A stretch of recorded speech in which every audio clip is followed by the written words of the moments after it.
ધાનેરામાં ઉપાશ્રય અને દેરાસર બનાવવા બાબતે જૈન સમાજમાં વિવાદનો મામલો. પાલિકાએ આપેલ બાંધકામની મંજૂરી રદ કરી કામગીરી સ્થળને મારવામાં આવ્યું હતું સીલ. ચેરિટેબલ કમિશનરનો હુકમ ન આવે ત્યાં સુધી બાંધકામ પર પાલિકાએ પ્રતિબંધ લગાવી સ્થળને કર્યું છે સીલ. નવા ટ્રસ્ટીઓનો આક્ષેપ, અસામાજિક તત્વો દ્વારા સીસીટીવી અને પાલિકાએ લગાવેલ સીલ તોડી પાડ્યા. નવા ટ્રસ્ટીઓ દ્વારા ધાનેરા પોલીસ સ્ટેશનને અરજી આપી સીસીટીવી કેમેરાઓ તોડનાર સામે કાયદેસરની કાર્યવાહી કરવાની માંગ.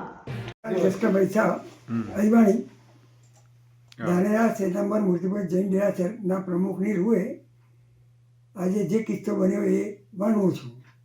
હવે આગળ અમે બધા જમવા ગયા, ત્યાર પછી પૂજારીએ તો એ વખતે કોઈ માણસ ઉપર ચડ્યો તો એને તરત જ કહ્યું, ભાઈ તારું શું કામ છે? તો કહું જોવા આવ્યો. કંઈ શું જોવાનું હોય એમ કરીને એને કાઢ્યો. એ જતો બી રહ્યો, કૂદીને આવ્યો તો અને ત્યાર પછી બધા ગયા હશે એ લોકો ઘરે, પૂજારીઓ ટાઈમ થાય એટલે. ત્યાર પછી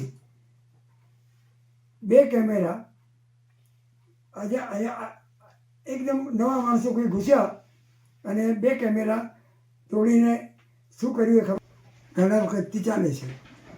અને એમાં આ સેફટી ખાતર આગળ બી કિસ્સો બનેલો, એટલા માટે સેફટી ખાતર કેમેરા લગાવેલા. એ કેમેરામાંથી 2 કેમેરા આજે કોઈ તોડીને લઈ ગયું છે. એ સમજાતું નથી કોણ લઈ ગયું, પણ આ વસ્તુ બની છે. એ માણસ તો બધી રાત હતી આવ્યા કે જે માટે આવ્યા ભગવાન જાણે, પણ આ વસ્તુ બની.